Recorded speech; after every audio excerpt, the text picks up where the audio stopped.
আসলাম আরেকটা নতুন রেসিপি নিয়ে তোমাদের মাঝে। তো আমার রেসিপি আজকে পনির দিয়ে বানাবো। এটা দেখো, আমি একটা টমেটো নিয়েছি, দুটো শিমলা মির্চ নিয়েছি, দুটো পেঁয়াজ নিয়েছি, দেখো এইভাবে কেটে নিয়েছি। তো এটাকে আমি এখন ম্যারিনেট করে নেবো। সবার প্রথমে দেবো লবণ, দেবো একটু হলুদ, দিয়ে দেবো আধা চামচ লঙ্কার গুঁড়ো, জিরার গুঁড়ো, একটু কস্তুরি মেথি, দই নিয়েছি 2 চামচ মতন, বড় চামচে 2 চামচ। এটাকে ভালো করে মাখিয়ে নেবো। পনির আমি 250 মতন পনির নিয়েছি, পনিরটা দিয়ে এবার মাখিয়ে নেবো আস্তে করে। দিয়ে দেবো আমি 2 চামচ মতন তেল।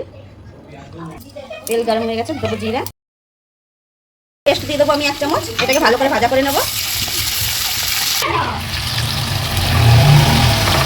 নিয়ে এবার ঢেকে দেবো 5 মিনিটের জন্য। 5 মিনিট পরে খুলবো। এই দেখো সবজিটা এত সুন্দর, দেখো কালার এসছে, আর অনেক টেস্ট লাগে এই সবজিটা খেতে। তো আমাদের প্রায় 70% হয়ে গেছে। ম্যাগি মশলা দেবো একটা, আর দিয়ে দেবো একটু ফ্রেশ ক্রিম, ঢেকে দেবো। সবজি আমার হয়ে গেছে। এবার দিয়ে দেবো একটু হারা ধনিয়া পাতা।